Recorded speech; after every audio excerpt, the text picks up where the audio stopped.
On the night of April 28, 2019, when Westchester police received a frantic call regarding a possible murder spree, law enforcement became involved in one of the most gruesome cases the city had ever seen. Saying someone's banging the doors. Okay, all right, stay back here for me, okay? All right. This guy in the car? Let me see your hands! Hands! All right, hands! Let me see your hands! Hands! Down on the ground. Lay on your belly! Minutes after being dispatched, police officers arrived at the apartment complex, only to find the caller, 41-year-old Gurpreet Singh, who appeared extremely startled, emphasizing that something horrific had happened to his family. Anybody else in there except for your family? No! My wife and everybody. You got coverage on him? Come up here and get lethal coverage on him. I'm not going anywhere. Please help them. We got you, we got you. Please help them.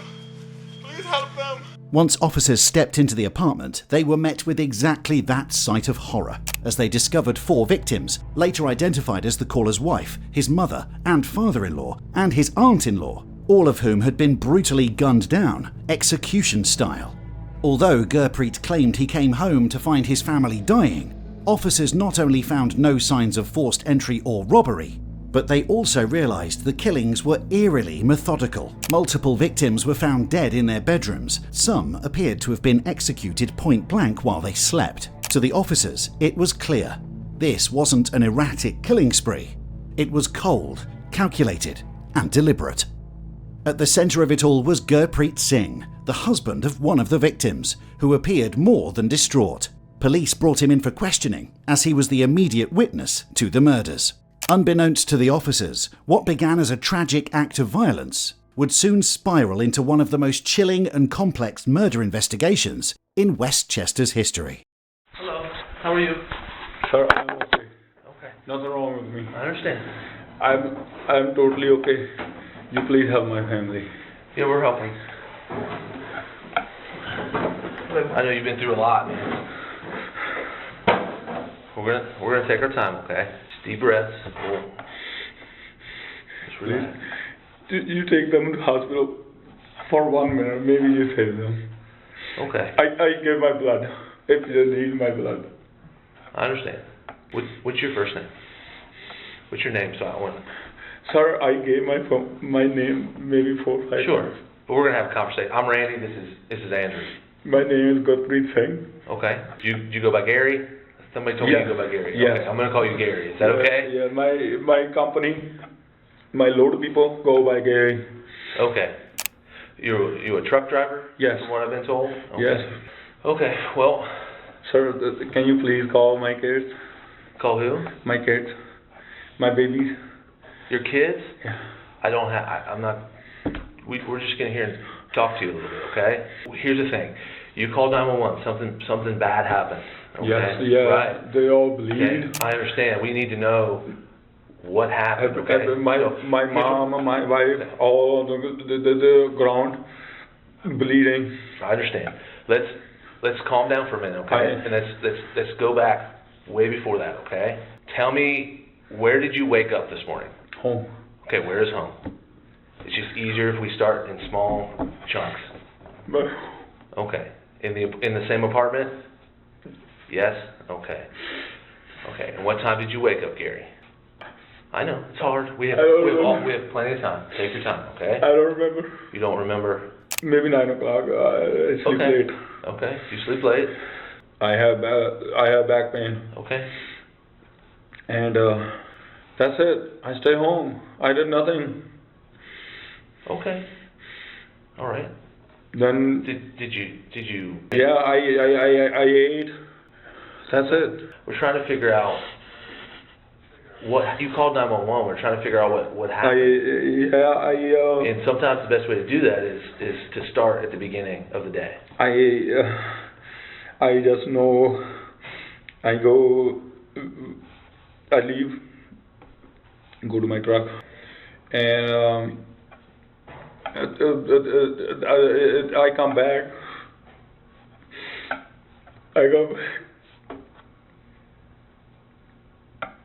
Take your time.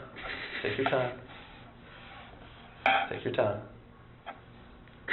I come back.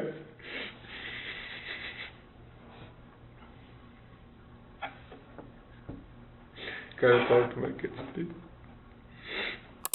During the interview, Gurpreet Singh appeared overly emotional, often unable to form basic replies, which, in the grand scheme of things, was totally understandable to the detectives, as he had just lost 4 family members.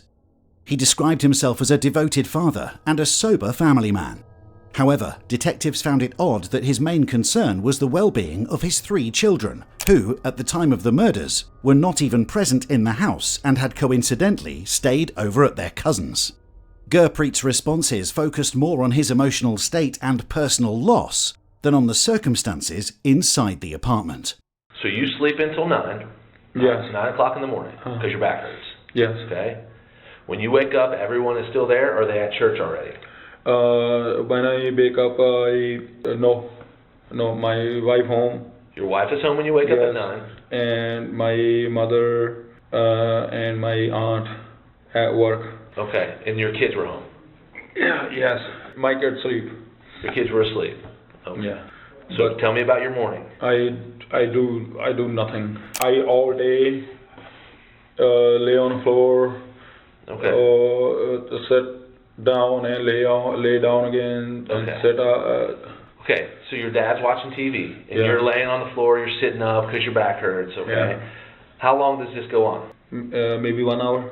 Okay, so like an hour. Yeah. Okay, so it's about 10 o'clock now. What happens next?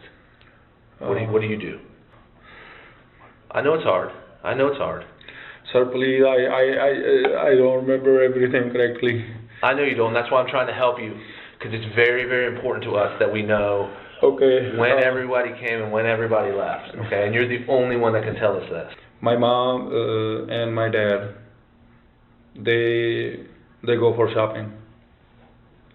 Okay, what, like grocery shopping or for clothes? Or? Maybe clothes. And then mom and dad come back after a little bit. After a little bit, hour? Maybe yes. My sister, she also go to dance class. Okay. She come back from dance class. Okay, so now everyone's back. Yes. Everybody who lives there is now back in the apartment, correct? Yes. Did you guys eat together? I cook for my kids today. In the afternoon. Okay. And I leave for I want to fix some light on my truck because DOT stop you. Yeah, I go and fix lights. I only pull like 3, maybe 4 lights out, and I couldn't see. It was getting darker, and my back was getting bad again because of cold wind. I came back. When I go inside, my mom, my wife, and my aunt, and I go call them, Mummy, Shalandra, Mummy, Masi, they're all bleeding, and I see my dad, yeah, he's bleeding too. Okay. And I call 911. As the interview progressed, investigators began reconstructing the timeline as told by Singh. GPS data showed that at 9:03 p.m, Gurpreet Singh parked his semi-truck near the apartment complex. According to him, he arrived at the apartment at 9:11 p.m, only to find the front door wide open and discover that his 4 family members were all bleeding. Although this part of the story seems plausible, the subsequent events raised immediate red flags for detectives, as records showed that it took Singh almost 30 minutes from the time he arrived to make the 911 call at 9:42 p.m. Before placing the 911 call, he claims that he tried to wake his family up by shaking them and giving them water. Not calling 911 immediately was already suspicious to detectives, but things became even more questionable when neighbour reports directly contradicted Gurpreet Singh's version of events. Several residents reported hearing gunshot-like bangs throughout the apartment complex around 9:15 p.m, followed by Gurpreet screaming and banging on neighbours' doors, asking for help. Westchester Police and Fire. There was someone banging on our doors telling us to call the police. They're just banging on a bunch of doors, like screaming, please call the police, please call the police, please help me. Do you have any idea what's going on? Sensing a shift in Singh's story and demeanour, detectives decided to pause the interrogation, giving him a moment to settle. During the break, he appeared lost in thought. Whatever was going through his mind, one thing was certain. Gurpreet wasn't calm. He looked tense, anxious, and completely on edge. Whether it was the pressure of the interrogation and his own fate, or the trauma of losing 4 family members that was driving his emotions, remained unclear. And I know that I've already asked you this, okay? But we're gonna start from the beginning. We're gonna put some exact times to this, so Gary and Randy here can say we were here at this time. These people were here at this time. These people were here at this time. I did this at this time. I did this at this time, okay? And then I found my family murdered, okay? So you're saying someone killed my family? I think so. I think so. Why? I don't know. That's why you're here to help me. Okay. Hey Gary, did you have shoes when you came here? No. You didn't have any on?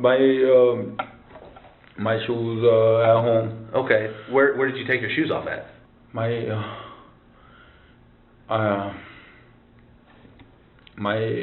shoe came off when I was going. I do only really loose shoes. I don't.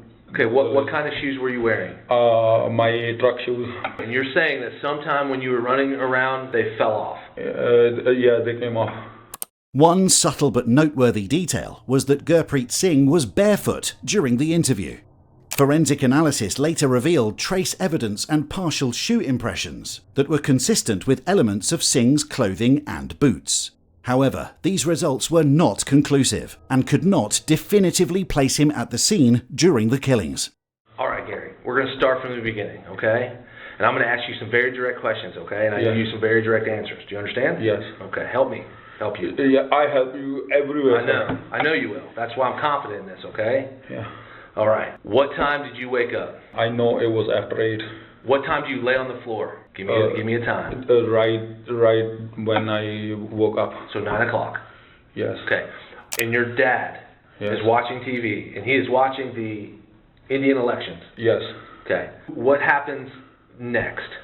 Does your dad leave for church? I remember my dad go inside again, his room. Okay. Get ready for church, and he leave. So who is now in the house when your dad is gone at 11 o'clock? Me, my wife, and kids. At what time does the next person either show up or leave? My mom and aunt come back from work. From work. Yes. Okay. And what time is that? It has to be 1 or 1:30, and then my wife takes the kids to the dance class. And what time was that? I know their class starts at 3 p.m. When my sister, my brother, and kids and wife are home, my mom and dad come back, and now we're all home. Everybody's home. It's got to be around 6 p.m. So 6 p.m. Yes. Everyone is in the apartment. Everyone in the home, and then my older daughter wants to go to the restaurant. And I said I can't go because of my back, and my sister said I'll take you because of my kids. And then I didn't see my truck for all day, so I left for my truck after they were gone for a little bit. Do you know what time that was? Do you remember? No, I don't. As detectives walked Singh through the events of that day, he nodded occasionally and gave brief, carefully chosen responses. His strong emotional reactions stood in stark contrast to his strangely low effort to assist the investigation or provide meaningful details about the crime scene. How was your relationship with your folks? With your mom? Just fine. Good? Yes. We lived together ever since I got here in USA, and nothing wrong, no problem whatsoever. Okay. Yes. Do you guys ever argue or fight more than normal? Not at all. Not even normal argument. Not at all. I don't remember every single day of my life, but I know there was never anything you can get into argument category. They're my mom and dad. Yeah. What about your wife? How's your relationship with her? Fine. We have 3 kids.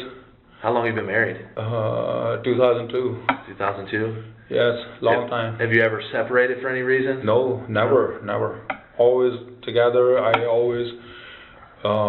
She is a really good mom. She told me that she wanted to work. I said, no, you stay home. I make money. You stay home. You take care of kids and family. You don't go to work. How's your business going? Good. Good. You're making money? Yeah. Good. Good. I'm just trying to think of why this would happen. Is there anybody in your family that has got a gambling problem? No. Is there anybody, including yourself? I'm asking you too. Yes. Okay, and I need you to be honest with me. Yes, sir. Okay. I give you my blood. Okay. Does anybody got a gambling problem? No gambling problem. Does anybody have a drinking problem? It used to be, not anymore. Who had a drinking problem? My dad did. He would get sick, and then he go to hospital. Okay. So he would drink a lot to where he would get sick. Yes, and get better. And did you guys owe anybody money? My dad did, but it was all paid back. Your dad did owe somebody money? Yes, but I know he paid it back. I know, because he sold his land in India. Do you owe anybody money for your truck? No. You have no business loans? No, sir. No, I have a loan on my truck from a bank. That's all. You owe nobody money for anything? No. I hate I have to ask you this question, but I'm going to. Has your wife ever been unfaithful to you? Always faithful, no problem. Okay, have you ever been unfaithful to your wife? Always faithful, never problem. Gurpreet portrayed himself and his family as genuine, honest people. But as investigators dug deeper, a far more complicated picture began to emerge. They uncovered that not only were the family dynamics more complex, but that Gurpreet also had growing financial issues, including debt. Digital records revealed ongoing financial disputes, tense arguments, and a particularly strained relationship between Gurpreet and his father-in-law. On top of that, investigators found that Gurpreet had been secretly involved with a woman in Indiana and had sent her over $20,000 to help with a house down payment, raising questions not only about his financial situation, but also about the true state of his marriage and family life. First off, you don't own any guns. I'm not accusing you of anything, but you don't own any guns, do you? Yes, I do. You do? What do you own? It's a Beretta. Beretta? What kind of Beretta? I can give it to you. Where is it? At home. It's in your house? Yes. It's in the closet in the corner. In the closet in the corner. Is it in a box or is it just sitting there? It's in a box. So how long ago? How long have you had the gun? A few years. I would say 3-4 years. How often do you shoot it? Not often. Not often. Matter of fact, it's been not often. It's right there. I know. Yeah. How many? When's the last time you shot it? I don't remember. You don't remember? It's been that. And matter of fact, it's in the box and. Okay. Yeah. So what caliber is it? 9. 9 millimeter? 9 millimeter, yes. Okay. Is that the only gun you've ever owned? Yes. You never bought any other guns? You never traded one here, traded one there? Because I do that. Like, I'll get a gun, I'm like, oh, this one. Yeah, but after I bought that, I was like, why are you even spend money on this? Oh, you didn't need it, is what you're saying. So you've only bought one gun in your entire life, and you don't even really need it. That's what you're saying. Yeah. Okay. That being said, okay, here's what I need to do, okay? Since you were in a scene where somebody was shot, okay? Multiple people were shot and killed, okay? I need your... Did you say they were shot? Yeah. Yeah. I mean, that's what we believe at this point. Okay? Who would do that? But no one told me I'm telling you right now. They were shot? That's what we believe. I don't know that 100%, but that's what we believe at this point. Did someone go that bad? I don't know. I wasn't there. That's why I'm trying to get you to help me figure out who did this. Throughout the entire investigation, from the initial 911 call to the interrogation, Gurpreet Singh never clearly stated that the 4 victims in his apartment were dead. Instead, he repeatedly described them as merely bleeding, or at most, lifeless. Sir? Yes, sir. Come see my wife. Not right now, sir. It's okay. Okay, please tell me if she's okay. Is your wife one of the people that's in here? She My is wife, deceased. my mom, dad. Everybody inside is deceased. What is that? Dead. Okay? That's why it's very, very important for you to hold together and help me out so we can figure out what happened tonight, okay, Gary? I need you to be strong for me, Gary. Okay? Interestingly, whenever detectives pressed him for more details about the victim's condition, Gurpreet would instantly divert the conversation by becoming overly emotional, claiming that he doesn't fully remember or begging detectives to help his children and asking about their well-being a total of 36 times throughout the interrogation. This was despite the fact that he himself had driven the children to their cousin's place earlier that same afternoon to watch movies and stay over. The gruesome nature of the crime scene, paired with inconsistencies in Gurpreet Singh's story, was more than enough to consider him a primary suspect. This is called a gunshot residue evidence collection kit, okay? I need you to write your name right there for me. It says, and then I'll read it to you. What is it? This is a consent for me to take the swabs from your hand, okay? Okay. All right. It says I, then put your name. And it says, have been informed by police officer. That's me. And I'm going to write my name right here. It's going to say Detective Randy Ferris on it, okay? It says, who made identification as a law enforcement officer of the Westchester Police Department of my constitutional right not to have a search made of the premises or property owned by me and or under my care, custody, sir, control. please. Okay. You all right? Oh, I want to go home. I want to go home. I want to be on care. Maybe they're in danger. I want to go home right now. Have a seat for me, okay? No. No, we're going to talk some more, okay? And listen to me. Why didn't anybody tell me they was shot? Okay, listen. Okay, listen. I can't have you go home right now, okay? All right? No. Listen to me. I'm a police officer. I warn you have the right to remain silent. Anything you say can and will be used in a court of law against you. That you have a right to consult with a lawyer before and during any questioning. Have a lawyer present with you while you're being questioned. That if you cannot afford a lawyer, one will be appointed for you free before any questioning. That you may stop talking to me or any other police officer at any time during any question. Do you understand all your rights I have read to you? Yes. Okay. And the only reason I had to read these to you, do you understand these rights? Yes, I do. Do you wish to talk to us without a lawyer present? No. Someone shot my family, my kids are alone, and I'm sitting stupid here. Okay. I need you to put your name. Put your name right here. Yes. Just that I read it to you. Okay. So this means I go to my kids. No, you're gonna sit here for a minute. No. Okay. I want to go to my kids. You gotta sit here for a minute. No. Okay. No, I want to go to my kids. I'll be back. You telling me now? And shooters out there. Oh my God, this is wrong. This is wrong. And no one told me that this would happen. Everyone was saying like something happens. I was really, man. I want to go to my. I want to go to my kids right now. We're having you stay here and hang No. out. I want to go to my kids right now. I've been telling everything you wanted to ask me. Sir, please. We are gonna get a search warrant for your hand. No, get your search warrant. Come to me. Do whatever No, you have to stay here. Why? Because I said so. No. Why would I stay here? Sir, please. Okay, arrest me. Arrest me. You're under detain. You're in No, custody right now. no, I don't understand detain or whatever. He told me now that my family was shot. I thought it was an accident. 4 people died and you thought it was an Yes. accident? I wasn't told anything. Look how you guys are getting in a position like I am some threat to you, right? No, but you can't leave. You're not allowed to leave. Okay, I'm not giving you anything unless I have my lawyer. Okay. Is that clear? I understand. Have That's a seat. it. You bring your search warrant, you bring FBI, you bring your army on me, I'm not giving you anything.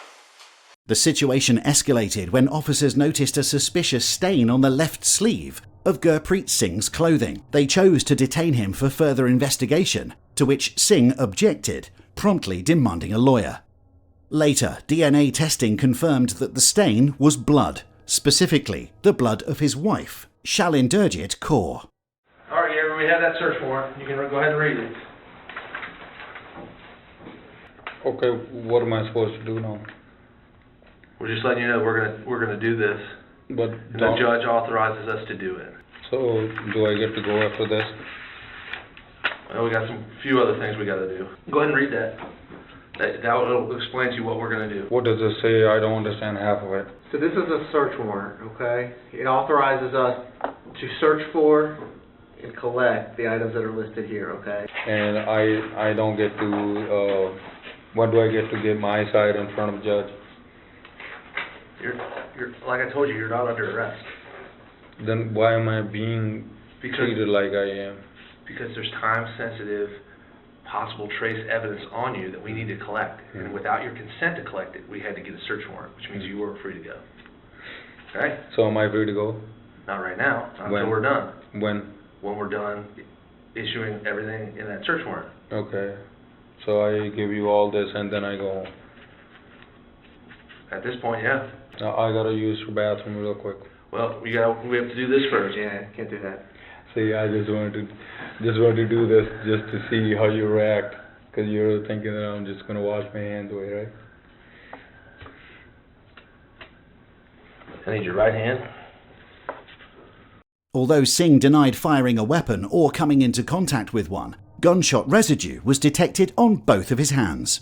While this initially seemed incriminating, investigators found his Beretta handgun loaded and stored away in his closet, seemingly untouched, raising more questions on who actually pulled the trigger.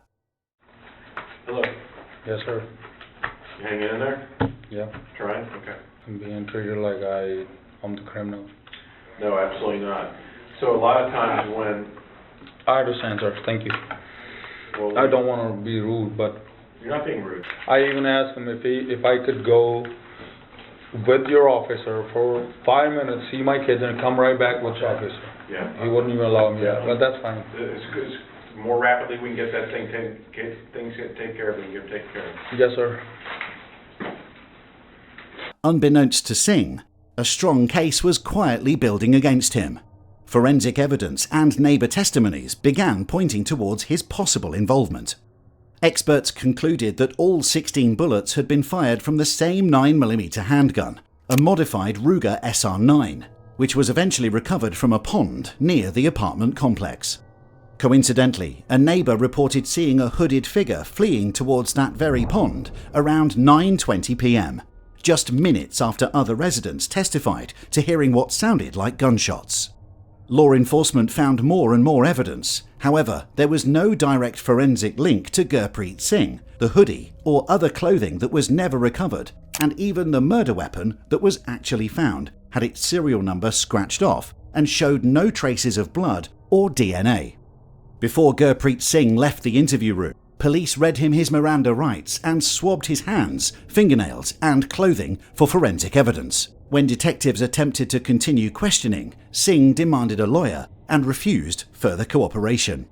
Despite visible blood on his socks and clothing, he was released just hours after the interrogation. Just received this dash camera video of the moment Connecticut police arrested the man accused of killing 4 people in Westchester Township. Come! Watch him! Watch him! Watch him! Watch him! That is the moment you just saw there of police arresting Gurpreet Singh earlier this month. You can see he was outside what looks like a Walmart when police converged on him and got him on the ground. Singh is charged with killing 4 people, his wife, mother and father-in-law, and his aunt back in April. More than 3 months after the April 28, 2019 killings, Gurpreet Singh was arrested on July 31st by Bramford Police in Connecticut, charging him with 4 counts of aggravated murder.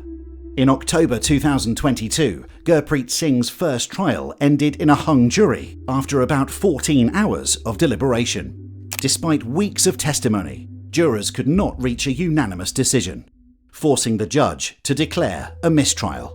More than a year later, in November 2023, Gurpreet Singh opted for a bench trial, placing his fate in the hands of 3 judges rather than a jury.